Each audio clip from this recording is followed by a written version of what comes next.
Maruthra Productions presents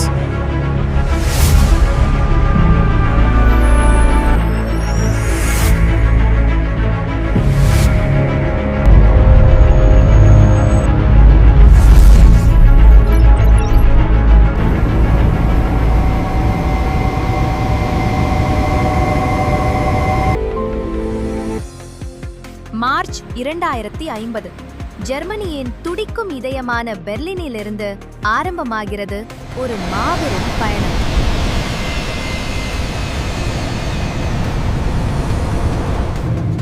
அந்த ஃப்ளைட்டின் window சீட்டில் அமர்ந்திருப்பவன் அர்ஜுன் மதி. ஜெர்மனியில 2 தலைமுறையா செழித்து நிற்கும் தமிழ் குடும்பத்தோட ஒரே வாரிசு. அவ இப்போ போய்கிட்டு இருக்கும் இந்த விமானம் நேரா கோயம்புத்தூரை நோக்கி பயணிக்குது. அங்க இருக்கிற தாத்தா பாட்டியோட கொஞ்ச நாள் சந்தோஷமா இருக்கணும்னு அவ மனசுல நினைக்கிறான். விமானம் மேகங்களுக்குள்ள நுழைய ஆரம்பிக்கிற அந்த சமயத்துல அவனோட சிறுவயது சிரிப்பொலிகளும் நெஞ்சுக்குள்ள உறைஞ்சு போன வால்பாறை மலையோட நினைவுகளும் மெதுவா மேலெழத் தொடங்குது. கார் நகரத்தை விட்டு விலக விலக கோயம்புத்தூர் மலைத்தொடர்கள் மெதுவா கண்ணுக்குள்ள நிறைய ஆரம்பிக்குது. வளைஞ்சு நெளிஞ்சு போற மலைப்பாதைகள், 2 பக்கமும் அடர்ந்த பச்சை மரங்கள், தூரத்துல விரிஞ்சு கிடக்கிற தேயிலை தோட்டங்கள்னு அந்த பயணம் அப்படியே நீண்டுகிட்டே போகுது. வால்பாறையோட அந்த கொள்ளை அழுது இழுத்த அர்ஜுன் கொஞ்ச நேரம் காரை விட்டு கீழே இறங்குறான். பச்சை பசேல்னு விரிஞ்சிருக்கிற தேயிலை தோட்டங்களுக்கும் வளைஞ்ச மலைகளுக்கும் மேல பனிமேகங்கள் மெதுவா மிதந்து போகுது. அந்த இடமே ஒரு சில்லென்ற அரவணைப்புக்குள்ள மூழ்கி இருக்கு. பயணம் தொடர்றதுக்கு முன்னாடி அவன் அப்படியே ஒரு நிமிஷம் நின்னு அந்த காத்தோட சலசலப்பு, தூரத்துல கேட்கிற பறவைகளோட சத்தம்னு எல்லாத்தையும் ஆழமா சுவாசிக்கிறான்.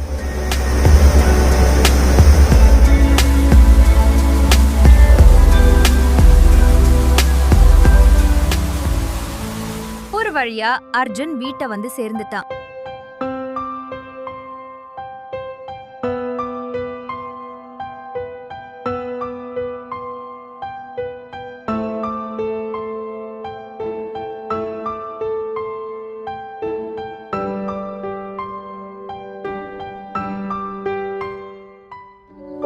அர்ஜுனோட நினைவுகள் தாத்தா பாட்டியோட கழிஞ்ச அந்த சின்ன வயசு நாட்களை நோக்கி போகுது.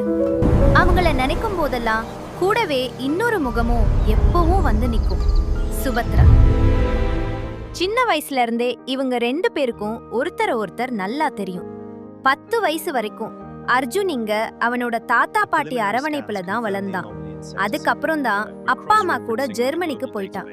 அர்ஜுனோட சந்தோஷங்களும் சரி சோகங்களும் சரி அவளுக்கு மட்டும்தான் புரியும். The simulation is complete. We've got a stable neural net.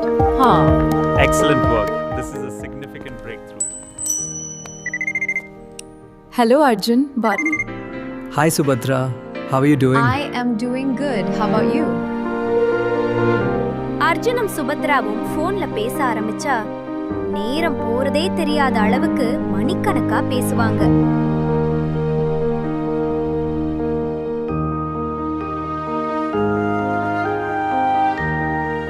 Arjun அவனோட ஃப்ரெண்ட் ராகுலோட கல்யாணத்துக்கு போறத சுபத்ரா கிட்ட சொல்லியிருந்தான். I'm attending a wedding tomorrow. A wedding? That's wonderful.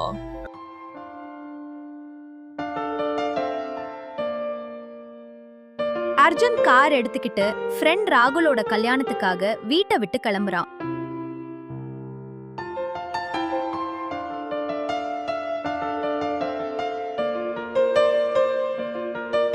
Congratulations, Rahul. So happy for you, brother. Thanks, Arjun. It means the world that you're here. கல்யாணத்தை முடிச்சிட்டு அர்ஜுன் திரும்பவும் வீட்டை நோக்கி கிளம்புறான். கார்ல எலக்ட்ரானிக் சிஸ்டம் ஃபெயிலியர் ஆனதுனால வேறொரு டீசல் காருக்கு மாறிட்டு அவன் மறுபடியும் தன் பயணத்தை தொடர்றான். நேரம் போக போக இருட்டு கொஞ்சம் கொஞ்சமா சூழுது. வானம் நீலத்துல இருந்து கருப்பா மாறும்போது காரோட ஹெட்லைட்ஸ் மட்டும்தான் அந்த சரிவான பாதைக்கு ஒரே வெளிச்சம். காடு இன்னும் அடர்த்தி ஆகுது. கார் விண்டோஸ் ஓபன்ல இருக்கு. பக்கத்துல மரங்கள் எல்லாம் காற்றோட பேசுற மாதிரி சத்தம். டிரைவர் மிரர்ல பார்த்து சீரியஸா சொல்றான், இங்க இரவுல டிரைவ் பண்றது கொஞ்சம் ரிஸ்கி சார். மலைக்கு கீழே எஸ்டேட்ல இருந்து ட்ரக் வரும். சீட் பெல்ட் டைட்டா போடுங்க. அர்ஜுன் பெல்ட் அட்ஜஸ்ட் பண்றான். முன்னாடி கர்வுக்கு கேப் நெருங்கும் போது ஒரு லோ ரம்பிள் சவுண்ட், வேற வெஹிக்கிள் என்ஜின் சத்தம் டிஸ்டர்ப் பண்ணுது. ஹெட்லைட்ஸ் கர்வை டர்ன் பண்ணும்போது பிந்த திசையில இருந்து பெரிய ட்ரக் ஸ்பீட்ல நெருக்கமான பாதையை பிடிச்சு வரது தெரியுது. திடீர்னு பிரேக் சவுண்ட், ஸ்டியரிங் ஃபுல்லா டர்ன் ஆகுது. டயர்கள் கற்கள்ல சறுக்கிற சத்தம்.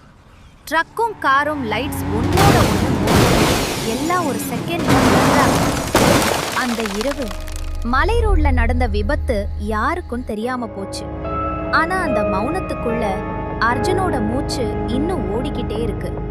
அங்க இருந்துதான் அர்ஜுனோட உலகமும் தொடங்குகிறது.